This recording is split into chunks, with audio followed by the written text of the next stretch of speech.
Jusqu'à 9h, Good Morning Business. Et à 7h23, c'est une start-up de la French Tech qui a changé de case. Je me suis dit, Shipeo, on les connaît bien, on les avait invités à 6h45. Mais non seulement vous avez grandi, je rappelle maintenant que vous équipez en petits boîtiers, en traceurs, 140 000 transporteurs en Europe, 5 millions d'ordres de transport. Vous tracez chaque conteneur pour vos clients. Et je me suis dit, en plus, ils ont un indicateur de redémarrage de l'activité en Europe qui est absolument fascinant. Et donc vous avez changé de case, vous êtes dans la case de 7h20. Bonjour Lucien Besse, bonjour directeur général et cofondateur de Shipeo. Alors on va parler effectivement de cet indicateur puisque comme vous voyez tout ce qui se passe en matière de logistique et de supply chain, vous êtes dit on va utiliser cette immense data, de base de données que nous avons pour savoir comment ça se passe en Europe. Alors comment ça se passe en Europe aujourd'hui? Est-ce qu'on a redémarré depuis le point bas qui était, je crois, le 14 avril pour la France? On en est où? Merci de votre invitation. Effectivement, donc Shipeo, leader européen de la visibilité en temps réel de la supply chain, je l'avais expliqué quand j'étais venu vous voir. Donc on suit l'activité en temps réel, transport, logistique de nos clients. Donc on a eu la chance d'être un peu les témoins privilégiés. Pour tous les secteurs en plus. Pour beaucoup de secteurs d'activité, une grosse partie des secteurs. Donc les témoins privilégiés de ce qui se passe en temps réel dans l'économie. La supply chain de toute façon c'est le meilleur indicateur pour savoir comment l'économie se porte parce que c'est le poumon de notre économie.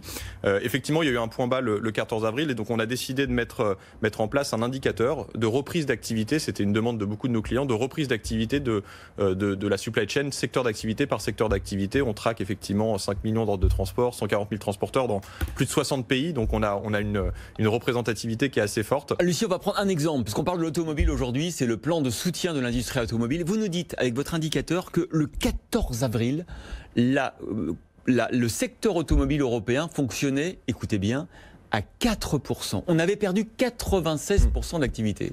Le secteur d'activité automobile, c'est celui qui a été le plus sinistré avec la construction, qui était aussi, on en a entendu beaucoup parler dans les médias, le BTP qui a été très très sinistré. Qui a du mal à redémarrer en France, on va en parler aussi. Qui redémarre un peu lentement, effectivement. En fait, l'activité automobile, les usines sont fermées, il n'y a pas de production, il n'y a pas d'activité. Nous, on mesurait vraiment la production, l'activité supply chain de nos clients. Et on a vu un point bas sur tous les secteurs d'activité le 14 avril, que ce soit sur le retail, que ce soit sur le BTP, sur l'automobile. 4% effectivement d'activité, c'est tombé très très bas. On en est où à combien aujourd'hui? On en est aujourd'hui, tout secteur d'activité confondu, à peu près à 30%. Et sur l'auto d'activité automobile, on est autour de 40%. Donc on est quand même remonté, assez fortement. Mais 30%, c'est pas beaucoup pour l'ensemble des secteurs. Il y a eu des secteurs qui ont mieux résisté que d'autres. Si on prend par exemple l'industrie alimentaire, évidemment, on a même eu des pics à 101, 102% d'activité. On a pris comme semaine de référence la semaine du 9 mars. Juste avant le confinement. Juste avant le confinement, ce qui était une semaine assez référence pour tous les pays en Europe. Donc on a pris cette semaine comme un indice 100 et on a vu comment cet indice 100 de la semaine 9 évoluait au fur et à mesure du temps. Et effectivement, cet indice 100 est devenu un indice 30 le 14 avril pour l'ensemble des secteurs d'activité et a commencé ensuite à reprendre. Oui, aujourd'hui, juste pour corriger ce qu'on a dit tous les deux, on a atteint la semaine dernière 59% de l'activité. Donc on a retrouvé tout secteur d'activité. Tout secteur. Exactement. C'est plus qu'effectivement les 30 dont on parlait. Les 30 c'était au 14 avril pour tous les secteurs et aujourd'hui on est à 57%. C'est ça, 59. On a retrouvé effectivement, mais bon, il manque encore 40%, c'est beaucoup. Peut-être dans votre étude, ce qui est intéressant aussi, c'est que vous avez regardé pays par pays. Et là, on voit un écart entre la France et l'Allemagne. On voit que l'Allemagne a redémarré plus tôt que nous et aujourd'hui a un niveau d'activité supérieur.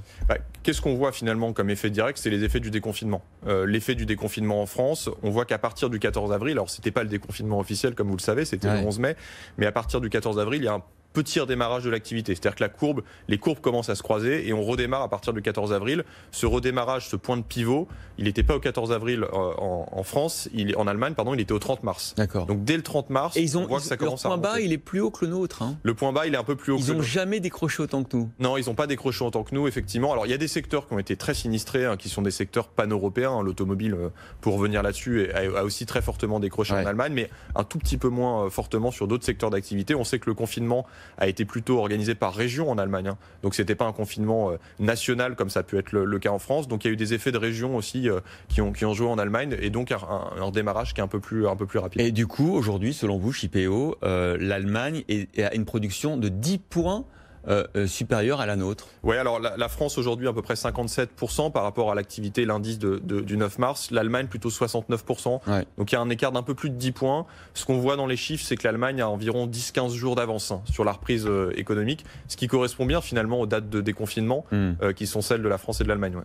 Comment vous avez fonctionné pendant cette crise chez PO? Est-ce que j'imagine que vous étiez d'ailleurs d'abord au secours de vos clients pour lesquels la chaîne d'approvisionnement s'était effondrée. Comment ça s'est passé concrètement? On a effectivement travaillé pour nos clients assez intensément pendant cette période. On a eu plusieurs typologies de clients, des clients qui ont vu leur activité augmenter. On a beaucoup de clients dans le retail alimentaire. Donc là, on a eu des échanges assez constructifs et intéressants avec certains de nos clients qui ont accéléré le déploiement de la solution dans leurs magasins, par exemple, parce que les magasins étaient très demandeurs d'avoir la visibilité pour savoir quand est-ce qu'arrivait le camion. Quand est-ce qu'arrivait le camion, voilà, parce que notamment le camion de papier toilette ou de masque. Exactement. Notamment dans les entrepôts également, on a vu que les temps d'attente des camions étaient beaucoup plus longs dans les entrepôts parce qu'il y avait les gestes barrières. On a vu que tout était désorganisé. Des ressources qui étaient beaucoup moins fortes en entrepôt. Donc moins de ressources, ça veut dire plus de besoins d'organisation. Donc on a eu beaucoup de demandes là-dessus. Et puis on a eu des clients effectivement qui ont eu des baisses d'activité très fortes qu'on a dû accompagner aussi. Et là, on commence à les accompagner dans la reprise. C'est-à-dire que ce qui est compliqué aussi, c'est de gérer la reprise. Parce qu'il y a, on le voit, on en parlait ensemble pendant la pause. On le voit dans le secteur du BTP qui est un peu critiqué par le gouvernement. Mais ce que vous me disiez, c'est qu'en fait, c'est tellement compliqué. Il y a tellement d'intervenants dans le secteur du BTP pour l'approvisionnement en matières premières, en ressources, en équipement, qu'en fait, il faut que tout se remette en branle progressivement. C'est ce que vous constatez? Le BTP, c'est un bon exemple de toute une chaîne de valeur qui doit se réorganiser. C'est-à-dire que pour livrer un chantier, comme vous l'imaginez, il y a 4, 5, 6 différents acteurs avant la livraison du chantier qui doivent se remettre en route.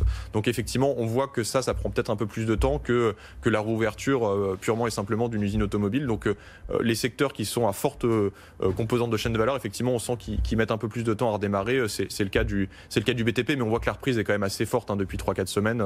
Ça reprend assez fortement. Tant mieux, il faut rattraper le retard. Et d'ailleurs, j'ai proposé Lucien Besse évidemment à Emmanuel Le Chypre de reprendre dans son super baromètre, dans son super calculateur du vendredi, votre indicateur Shipeo qui est tout à fait utile et instructif. Merci.